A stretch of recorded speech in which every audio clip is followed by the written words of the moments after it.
The Clemson Tigers are back on the road this week. They make the trek up to the Piedmont of North Carolina to the Research Triangle, where they will take on the Wake Forest Demon Deacons, trying to cast Wake Forest back down into the dregs and win their fifth consecutive ball game. The Tigers come in on a hot streak.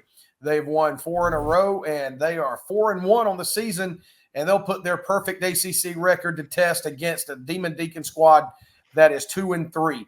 We're going to break down this ball game, and we're going to talk all about what to expect on Saturday on this episode of Around the Paw.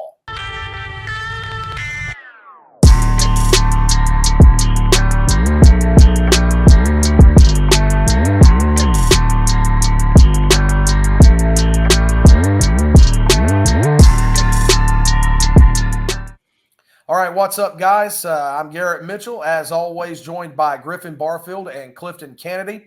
And after 3 straight home games to open the season, well, neutral site, then 3 straight home games, the Clemson Tigers are back on the road for their second straight away from the friendly confines of Death Valley. And for the second straight game, they'll take on a squad with a below 500 record, the Wake Forest Demon Deacons. So, guys, it really seems like a prime opportunity to really keep the momentum train rolling and pick up another victory and strengthen their grip on one of the top 2 spots in the ACC standings. Yeah, and this Wake Forest team has a little bit of momentum coming into. They had a really big win over NC State this past weekend. I believe they were down 30-20 in the fourth quarter, rallied back, and were able to take a win away from the Wolfpack in their own stadium.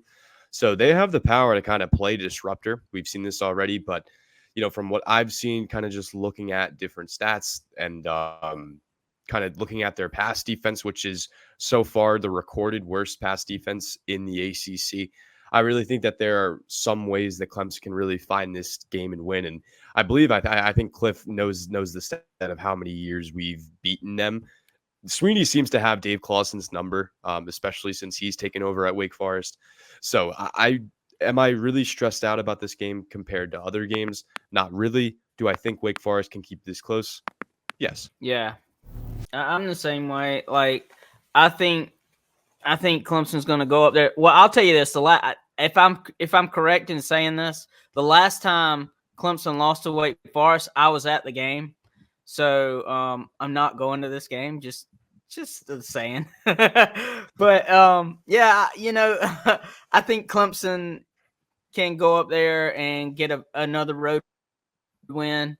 And I think they can open up the passing game. I think they can start with a pass and to open up the run. I really think that the reason that people would say they kind of struggled at Florida State with a run or whatever. I mean, I don't think they did, but I've heard that on Twitter. But I don't think that they will at Wake Forest. So I think it's going to be a good game, and looking forward to it. Yeah, and Griffin, it's uncanny that you brought up Wake Forest having the lowest rated pass defense in the ACC, because we've seen in some of these matchups between the Tigers and Demon Deacons in the last decade or so, Clemson really put up massive numbers through the air. So that seems to be a trend in these matchups. I go back, I think it was the 2022 matchup. Correct me if I'm wrong. That was the shootout up at Wake Forest, and DJ Uiagalelei was the starting quarterback. Probably outside of that Notre Dame game where he filled in, might have been his most prolific offensive game as a Clemson Tiger. And it was a shootout to the very, very final second, but he just torched the Wake Forest secondary. So I agree with both of you. I think it's a great opportunity for Cade to really keep the momentum going in the passing game. He's thrown the ball very well for the past 4 games. And I think it's another prime opportunity to put up some big numbers offensively. Yeah, and this was a game that was very underwhelming looking back to last year in Death Valley. It was only 17-12. Last time out, in Wake Forest did score a late touchdown that kind of got a little bit of people's head scratching. Cade did not really have that great of a game. It was more of a rushing attack. Will Shipley, I believe, scored the only touchdown, and then Cade Klubnik ran one in as well. So I think this is, again, the chance to kind of see Cade Klubnik's growth, right? This was a guy that, we have seen him elevate as a passer to a incredible extent. And you're seeing this against great defenses like Florida State, like Stanford, and against the defense where there's plenty of holes. You've seen guys like CJ Bailey who came off the bench and still put up about 275 yards and a few touchdowns. Jackson Dart had 300 yards, I believe. I think it was like 300 yards and three touchdowns. Cade will definitely have the chances to open up this game. I believe he will. And I think you're going to see similar offensive performances like you've had that 3-game stretch at home. Yeah, and Cliff, that winning streak. I was just going to say that winning streak is 15 games. So back till 2009. Yeah, so it's been a long run of dominance for Clemson over Wake Forest. But, I think when you look at the passing game, and if you want to keep that rolling and get that going again this week, the receiving core is, it's healthy. And we've had good luck with it being healthy to this point in the season. Troy Stellato was back. I thought Troy Stellato played a really good first half on Saturday night at Florida State. We didn't talk about that, didn't really talk about him in the last episode. But I thought he came out. Cade was really looking for him, and he made some big catches to keep Clemson in front of the sticks. But you've got him back in the fold. He survived a pretty big injury scare, according to Dabo. And then what's really crazy is we were told that Adam Randall was going to be out until the Virginia game. I think that's late October. Well, Adam Randall traveled to Florida State, and Dabo Swinney said that he was available if they needed him. That's a pretty remarkable recovery from having a pin put in your toe. I mean, you're talking about he missed 2 weeks, didn't play last night, but he was available if you needed him. So getting Adam Randall back in pretty short order, it just keeps this receiving core rolling right along. And I think what I really like about this receiving core, especially this season, has been the really shared balance. If you're looking at this Florida State game, Williams had 3 receptions. I don't think any receiver had more than 5 or 6 receptions. I think each of them had like 2 or 3. I mean, I'm looking right now. Williams had 3. Wesco had 4. That was the most, and that was the only receiver to have either 4 or more receptions. Brewing still had 3. Stellato had 3. Like you said, those were all on the same drive. And then Turner, Maffa, Jay Haynes had 1. Josh Sapp had that big catch. So I really like the shared attack because it shows that Cade has so much confidence in all of his receivers. And, I mean, the same thing with guys like Adam Randall too, right? Who have kind of broken out. I know that, he did score that touchdown against NC State.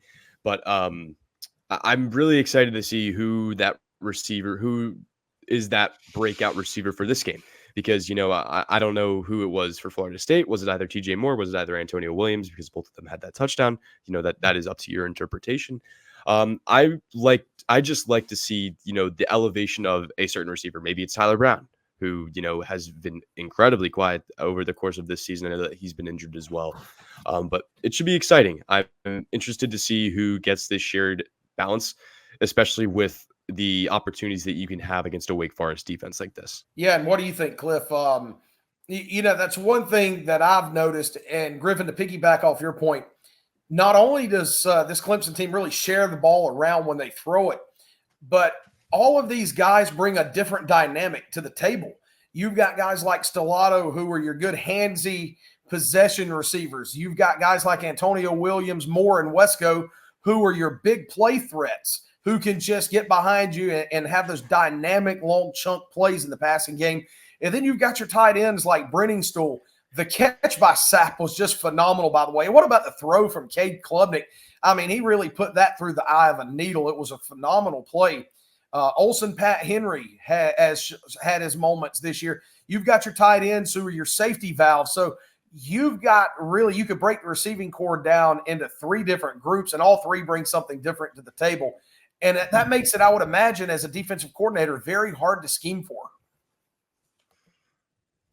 Yeah, I think that Stellato could be that Renfro type of receiver because he made a couple of catches against Florida State where they were really short and they were first down catches. And, I think he could be that type if he stayed healthy. Like, if he can stay healthy, which he has this season, which is great. So I really think he could be that guy. But yeah, this receiving core is multifaceted, and you have a lot of guys that can do a lot of different things. Yeah, guys, I'm just going to throw this out there. You mentioned Renfro. There's another Renfro out there. Actually plays for my high school team, the Woodruff Wolverines. Rylan Renfro. It is Hunter Renfro's cousin. And if you watch him play, he reminds you so much of Hunter. So there you go, Dabo. Hey, there's another Renfro out there. Come get him. But you know he'll yeah, love that. no, I couldn't agree more. And it's a great receiving core. Now, to the run game as well, we really saw finally, it's what we had been calling for, what everybody had. We saw Phil Maffa have a season high in carries on Saturday against Florida State with 25, 154 yards to go with it. So, you know, going into this game, knowing that you can do some things to take advantage of the Wake Forest secondary, what do you think the plan is to continue integrating Maffa into the offense as well? Do you see him getting 25 carries again, or is it just on a matchup basis where you think you have some matchups you can exploit? What I really, really like about this team is how they can play physically, but they can also play very, very technically and beat you over the top. You kind of see that. You've kind of seen that in the last two games. You kind of saw that in the first half against Florida State. You saw them beating them over the top, beating them with the pass. And then the second half, kind of beating them down, kind of running the ball, giving the ball to Maffa, which you saw a lot of last year. I really like how kind of these two elements are really combining. And for a game against Wake Forest, I think you're going to see a lot more of what you saw in that home game stretch, that 3-game stretch, where they're going to go over the top. I think that if you find your matchups, and Cade knows this too, he's a very, very smart individual. I think that he's just going to try to find his matchups and beat them off the deep pass, and to beat them over the top, and that may open up the run. And I know Cliff talked about this a little bit earlier. If you're able to kind of open up that run, you're going to have a lot of those run chunk plays from Maffa. And, you know, as soon as he gets out in the backfield, in the open field, it's almost game over for, you know, other cornerbacks and linebackers and safeties and all that. So I think that's how you're going to see it in this game. I think that you're going to see another explosive first, second quarter, you know, maybe even into the third. And they're kind of just going to slow down the tempo with just, you know, giving the ball to Maffa, giving the ball to Jay Haynes, Keith Adams Jr., you know, Jarvis Green is a name that, you know, I haven't heard being said over the last few weeks. I think that's kind of the plan. I'm not Garrett Riley, though. I'm not Dabo Sweeney. I'm not Cade Klubnik. But I think looking at them stylistically, I think that's the best way to move in terms of how to incorporate the run game. Are you struggling to get insurance coverage for your roof? Don't let multiple claim denials keep you from protecting your home. Sovereign Roofing has a team of experts who know the ins and outs of the system, allowing us to be your professional guide. With up to 2 inspections included with a denied claim, we make sure your roof is properly evaluated and your insurance company can't deny it twice. From new roofs to repairs and insurance claims, our staff provides exceptional service and ensures you get the best results. Trust Sovereign Roofing for all of your roofing needs in South Carolina. No, you're good. I think Griffin makes a great point on that. I agree. I think the passing game in this one can really open up the run game. And, you know, Cliff, you know, your thoughts on that. Yeah, I mean, I think if the passing game gets going and then it kind of opens up the running game, you know, I think you could possibly see Maffa get his 100 yards really fast. And then here comes Jay Haynes behind him. And I think you could see him get, you know, a lot of yards depending on, you know, how fast Maffa gets his. But I see Maffa coming in, getting his carries, getting his 100 yards, you know, and then filtering in all the other running backs. I think the running game, I just think this is going to be a game where we're going to see a lot of good stuff from passing and running the ball. And I think if we can keep it balanced like we did against Florida State, I think we'll get the same result, except there'll be a lot more points, I think. So yeah. No, I think so too. I think this is a Wake Forest defense. Look, frankly, they're not as good as Florida State. Florida State's got some dudes up front and in the back end. It's really rather inexplicable why they're sitting here at 1-5 and might not make a bowl game. This Wake Forest defense, I'm sorry to say, no disrespect to the Demon Deacons, they're not on that level. Yeah, I mean, I'm going to give them their. I think that they have one of the better coaches in the ACC, and Dave Clawson. I think that you've seen these kind of underappreciated, maybe these undervalued rosters that other ACC teams, maybe have the financial ability or the name brand behind them. But I think Wake Forest has had a bunch of good under the radar players, and I think they could play disruptor. I think that they can find success offensively. Their running back, I believe his name is Claiborne, Demon Claiborne. Hank Bachmeier's their quarterback. He's from Louisiana Tech, I believe. He's had a very solid start to the season. He's kind of doesn't like turning the ball over. He does a very good job of it as well. I know that he did throw an interception against NC State, but then he did do a really good job against Ole Miss as well. And then they also really like to do that, that read option draw play where they like to hold the ball with the running back, like to see what the defense is like, and then if they like the run, they'll go with the run. If they want to run with the pass, Bachmeier will be able to pull it away and try to find a receiver. So you always got to watch out for that. So that's how Wake Forest kind of stays in their games. It's just going to be a matter of Clemson. If you get off to these first quarter starts that they've been able to do over the last 4 games, I think that you're just going to blow the game open and the floodgates will come in and you'll see another one of these weird scoring games of 60-21 or, of that matter. So that's kind of what I've seen from them. You just need to get started early. And I think this team will. Right. And look, you've got this Wake Forest offense. It's a scheme. It's a style that, frankly, we've seen it give Clemson fits in previous years, especially these draw plays. Look, Brockmeyer will hold on to the ball, and it's the same way as quarterbacks in the past have done for Dave Clawson. They hold on to the ball until the absolute last possible millisecond, and then decide whether they'll keep it, whether they'll put it in the chest of the running back, or whether they'll throw it. And you've got some guys, and Griffin, you mentioned it, Demond Claiborne, the running back, has 471 yards. Leading receiver is Taylor Morin, and he has 345 yards. And Brockmeyer's passed for 1,313 yards. So while the defense may lack a little bit, it's not a Wake Forest offense that is devoid of playmakers or the ability to put yards and points on the board. Oh, no, not at all, especially in the running game. This is a team that 10 rushing touchdowns, that's 6th in the ACC. Clemson are below that. I forget how many rushing touchdowns that they have, but they're a very balanced attack.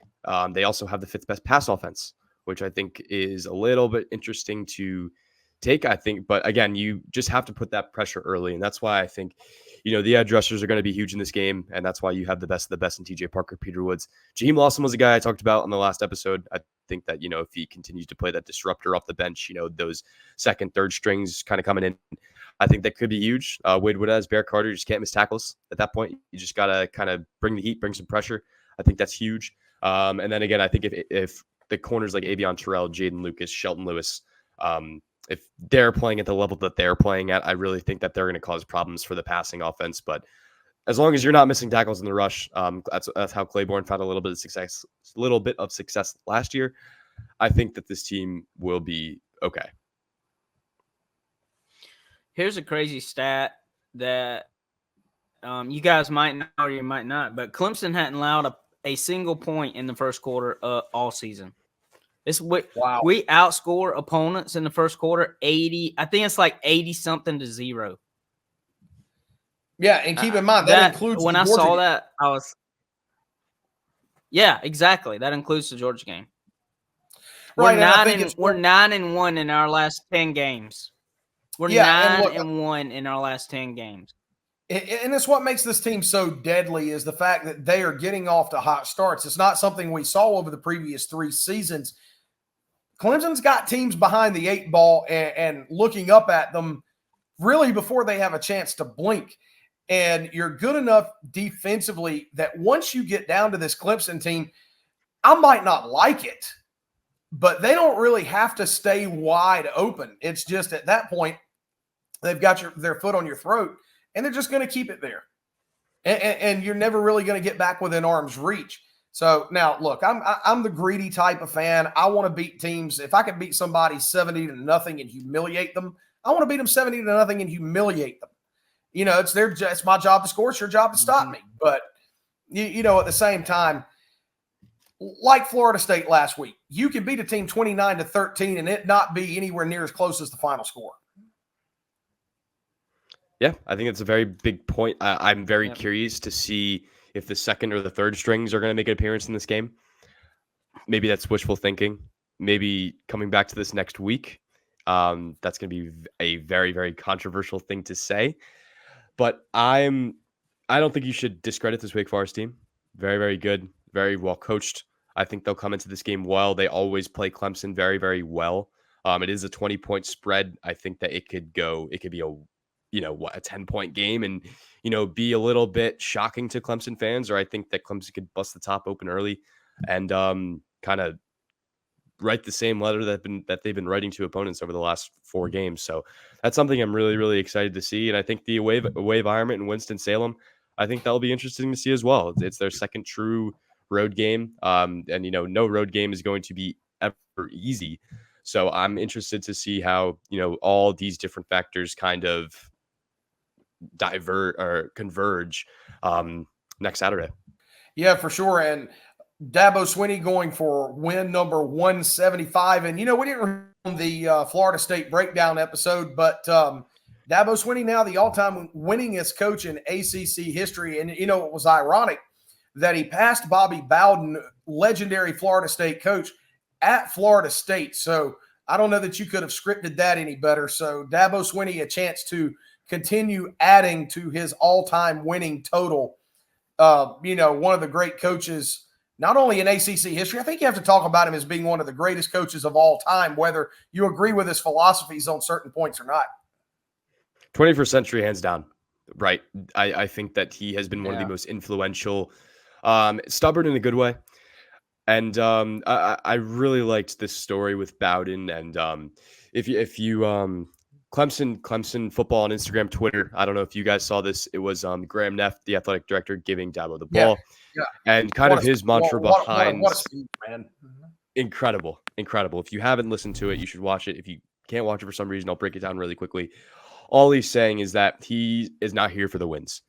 He is kind of ready for the day that another ACC coach will take that win total away from him and, not have that anymore.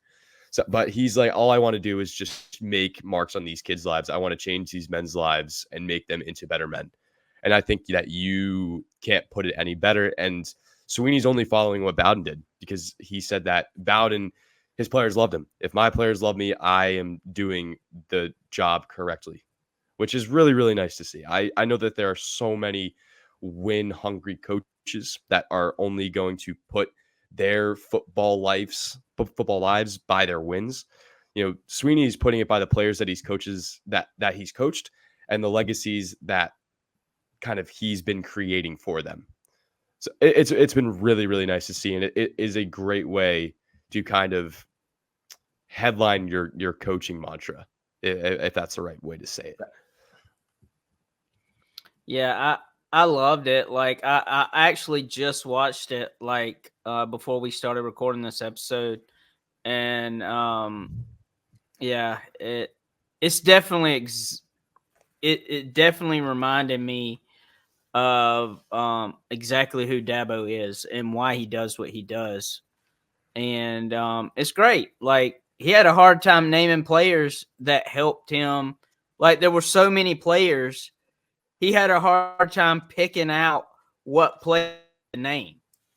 And that's how many guys he's helped and become men. And that's all he cares about. Like he cares about the wins, but he wants to build. The thing is, though, he wants to build a winning program, but he wants to do it the right way. And he's doing it, whether people like it or not. And I love it. Like, I think it's great to see a coach do that.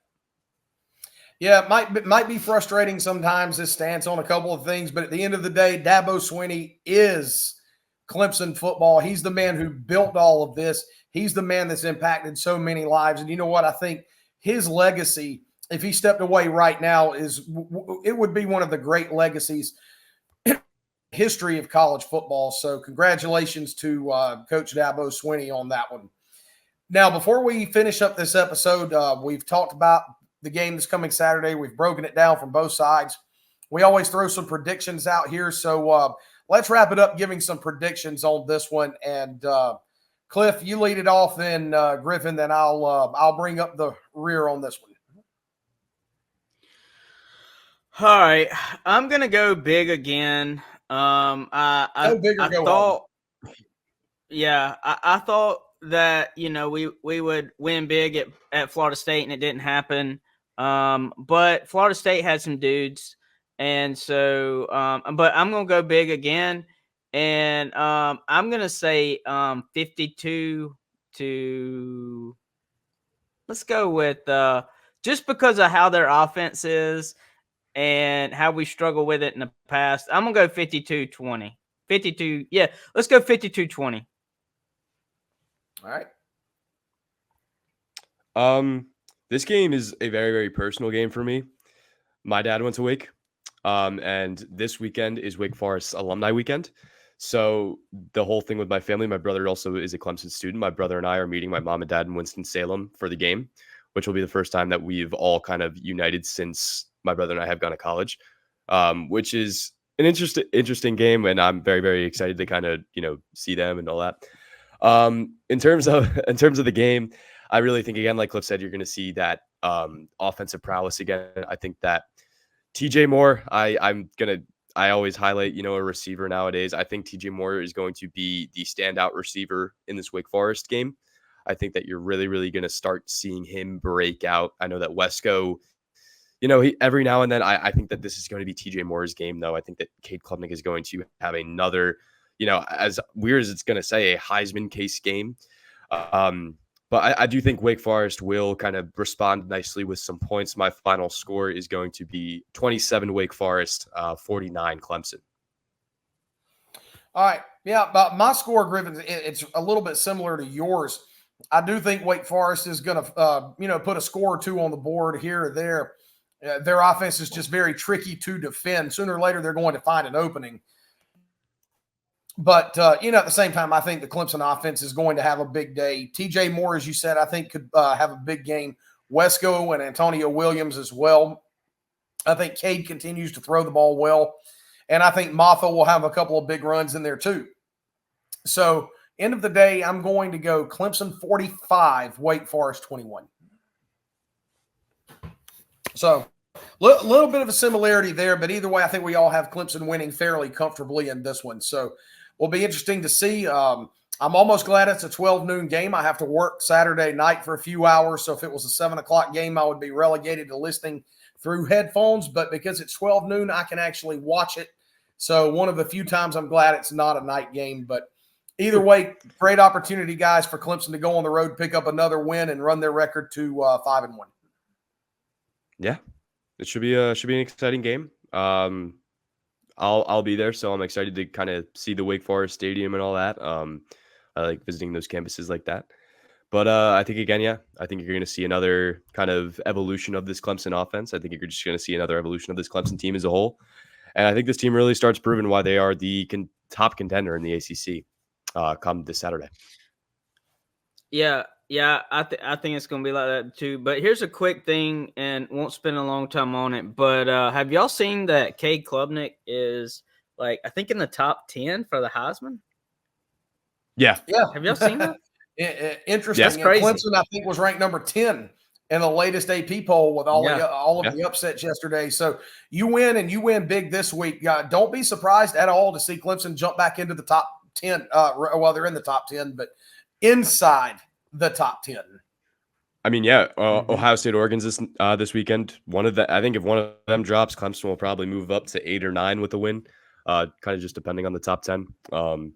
But I'm excited. Another great slate of games with this one. So it should be Red River rivalry too with Oklahoma, Texas. So Yeah. A lot of good games this week. But I'm excited for this Clemson game for sure. More.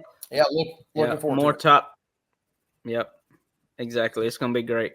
So. Well, that's going to do it for us on this episode of Around the Paw. Clemson headed to Wake Forest this weekend for a game up on Tobacco Road.